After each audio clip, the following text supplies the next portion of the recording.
Good morning students welcome to science class. So रजे असी गल कर रहे थे चैप्टर दी एटम्स एंड मॉलीक्यूल्स बारे। सो लास्ट असी डाल्टन एटॉमिक थ्योरी पढ़ी जिस दे विच असी एटम के बारे गल की। सो डाल्टन की होया एक साइंटिस्ट होया जिसने एटम्स के बारे सानू दस्या। दैन असी जो है एटम नू फर्दर स्टडी करांगे। सो एटम की है? An atom is the smallest particle of an element that may or may not exist independently and retain all its chemical properties. So atom की होएगा एक smallest particle हुंदा वा किसी element दा जो कि may or may not exist independently, मतलब independently exist कर भी सकदा और नहीं भी कर सकदा एंड ਉਹਦੇ ਆਪਣੀਆਂ ਜਿਹੜੀਆਂ chemical properties ने हमेशा उस दे विच retain रहंदियां ने। उसदियां chemical properties भी किसी दियां एटम दियां मतलब कदे भी चेंज नहीं होंदियां। सो उसनूं असीं की बोलते हैं atom. So atoms are very small in size and smaller than anything we can imagine और कंपेयर विद। हाँ जी राजे, अगर असीं किसी होर चीज़ नाल उसनूं कंपैरिजन करते हैं तो एटम की होएगा सब तो छोटा तो स्मॉलर साइज होएगा as compare to other things नालों। दैन एटम का रेडियस अगर असीं मैजर करते हैं तो इन नैनोमीटर्स के विच करांगे। So 1 nanometre is equal to 10⁻⁹ metre के बराबर होएगा। सो 1 मीटर हमेशा कि बराबर होएगा 10⁹ नैनोमीटर के बराबर आएगा।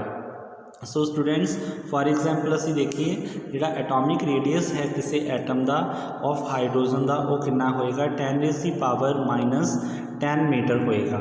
सो the radius of molecule of water is 10⁻⁻ is equal to -9 metre के बराबर होएगा। सो इस तरीके नाल असी कह सकते हैं कि मतलब एटम का साइज़ बहुत ही स्मॉल होंदा है। क्लीयर। दैन असी सिंबल्स देखांगे symbols of atoms of different elements. The symbols of elements are represented by letters हो सकते हैं, मीनस सिंगल लैटर भी हो सकता तो 2 लैटर्स कट्ठे भी हो सकते हैं तो उन्होंने असी की बोल दें सिंबल्स बोल दें। The symbols of some elements are represented by 1 letter and the symbols of some elements represented by 2 letters. If the symbol has only 1 letter it should be written as capital letter, and if the symbol has 2 letters then the first letter should be की होएगा capital होएगा and second letter should भी smaller letter होएगा। Clear. 2 letters वाली गल आप पहले ही कर चुके हैं। अगर किसी सिंबल का जिहड़ा हैगा वा किसी पर्टिकुलर एटम का नेम जिहड़ा हैगा वा 2 अक्षर वाला है तो असी मतलब कि जिहड़ा फर्स्ट लैटर है उसमें असी कैपिटल रखांगे दैन सैकेंड लैटर में असी की रखांगे स्मॉलर रखांगे। सो साडे कोले वेरीअस जिहड़े हैगे ने सिंबल्स दिते हुए ने कॉमन एलीमेंट्स से। सो असी देखते हैं सब तो पहला साडे कोले एलमीनीयम आ जाता। एलमीनीयम का असी मतलब कि 2 लैटर्स के नाल फॉर्म होंदा वा इन्हां दा सिंबल तो असी इसनूं कैपिटल ए लिखांगे तो एल की लवांगे स्मॉल लवांगे। Then copper CU, then nitrogen single वाले ने तो N, ऑक्सीजन भी सिंगल वाले हैं तो ऑक्सीजन। इस तरीके नाल साडे कोले वेरीअस एलीमेंट्स आ जाते हैं तो उन्हां दे अलग अलग सिंबल होणगे। दैन असी गल करिए एटॉमिक मास की। एटॉमिक मास की गल करते एटॉमिक मास की होएगा? Since atoms are very small in size its mass is very small and determining its mass is very difficult. So the mass of an atom is compared with the mass of a standard atom. हाँ जी Raji, atom की होएगा? Atoms are very small in size, मतलब atoms का size बहुत छोटा होंदा वा तो उसका मास भी की होएगा बहुत ही छोटा होएगा जिसनों डिटरमाइन करना बहुत ही डिफिकल्ट होएगा। So mass of an atom is compared with the mass of standard atom, मतलब किसी भी मास जिहड़ा होएगा एटम आ जिहड़ा एटम का मास आ वो किहदे कंपेयर करांगे असी एक स्टैंडर्ड एटम के मास के नाल कंपेयर करांगे। सो हुण असी देखांगे कि स्टैंडर्ड की होएगा। The atom which considered as a standard atom for comparing the masses of other atom is carbon-12 atom whose atomic mass is 12 unit। atomic mass unit बोलते हैं जिसनों असीं। हाँ जी राजी, इसनों ध्यान नाल सुनो। मतलब जो हुण असीं उपर गल करके आए भी असीं सारिਆਂ ਦਾ ਜਿਹੜਾ ਐਟਮ ਦਾ ਜਿਹੜਾ ਮਾਸ ਅਸੀਂ फाइंड आउट करना सानू औखा वा सो असीं उसनूं फाइंड आउट करन दे लई असीं एक स्टैंडर्ड एटम मतलब कि रख लांगे जिस तरह असीं एक स्टैंडर्ड मास रख लांगे सो असीं उसनूं की मतलब कि उस स्टैंडर्ड जिहड़ा हैगा वा एटम नूं असीं कार्बन 12 ले लैंदे आ जिस दा एटॉमिक मास की रख लैंदे असीं 12 यूनिट रख लैंदे आ जिसनूं 12 एटॉमिक मास यूनिट का नाम दिता जाता वा क्लीयर इस दे कंपैरिजन असीं सारे बाकी एटम्स का जिहड़ा एटॉमिक मास असीं फाइंड आउट कर सकते हैं सो 1 एटॉमिक मास यूनिट किहदे बराबर होएगी 1/12th पार्ट जिहड़ा होएगा मास ऑफ कार्बन 12 एटम का होएगा उसके बराबर होएगी मीनस 1 यूनिट किहदे बराबर होएगी 1/12वां mass of carbon 12 atom clear so the atomic अगे साडे कोल की आ जांदा the atomic mass of an element is defined as the average mass of 1 atom of the element compared with 1/12th the mass of carbon 12 atom हाँ जी राजे की होएगा एवरेज मास असी कढ़ना किसी एक एटम ऑफ एलीमेंट का तो असीं उहनूं कंपेयर करांगे किहदे नाल कंपेयर करांगे 1/12वां हिस्सा किसी कार्बन एटम का क्लीयर दैन साढ़े को एटॉमिक मासिस आ जाते हैं सम एलीमेंट्स से सो मैं सारे नहीं डिस्कस करूँगा सब तो पहला असीं हाइड्रोजन देख लें हाइड्रोजन का एटॉमिक मास 1 यूनिट रख लिया कार्बन का कितना होएगा 12 दैन नाइट्रोजन का 14 एंड ऑक्सीजन का 16 एंड सोडियम का 23 ओके इस तरीके नाल साडे कोले अलग अलग एलीमेंट्स से अलग अलग एटॉमिक मास होणगे दैन साडे कोले की आ जांदा वा मॉलीक्यूल आ जांदा मॉलीक्यूल की हुंदा वा मॉलीक्यूल की होएगा smallest particle of an element or compound which exist independently and shows all the properties of the substance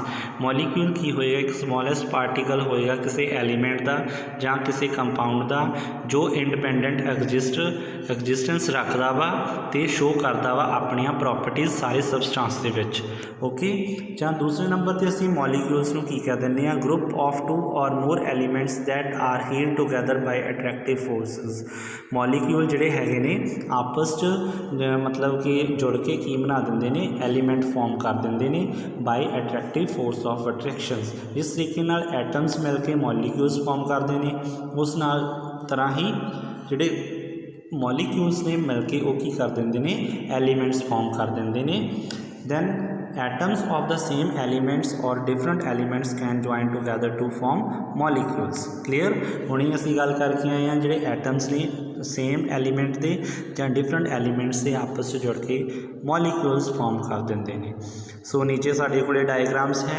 nitrogen single atom है दूसरा नाइट्रोजन भी सिंगल है तो वो की बनाएगा नाइट्रोजन नाइट्रोजन नाइट्रोजन जिहड़ा हैगा वा मॉलीक्यूल फॉर्म कर देगा ऑक्सीजन भी 2 लगियां हुई ने 1 एटम सैकेंड एटम ताकि होएगा ऑक्सीजन 2 मॉलीक्यूल फॉर्म कर देगा इस तरीके नाल साडे कोले वेरीअस मॉलीक्यूल्स इत्थे बने हुए ने like hydrogen molecule oxygen molecule nitrogen chlorine and nitrogen monoxide water nitrogen dioxide and carbon dioxide clear students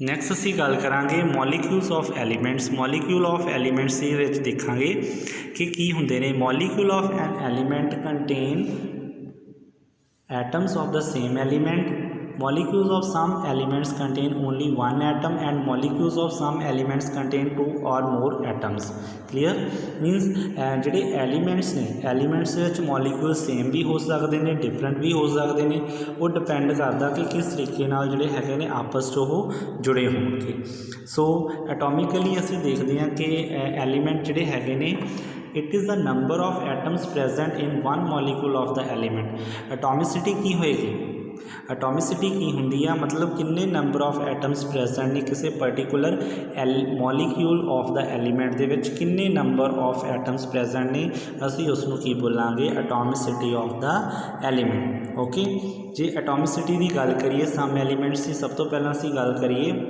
साडे कोले नॉन मैटल आ नॉन मैटल ले लिए असी आर्गन का जिहड़ा हैगा वा उहदे विच की होएगा 1 मोनोअटोमिक मीनस जिहड़ा हैगा आर्गन का एटॉमिसिटी की होएगी 1 होएगी तो असीं उसनूं मोनोअटोमिक मॉलीक्यूल बोलांगे क्लीयर एक तरह के जिहड़े की होणगे प्रेजेंट होणगे एटम्स।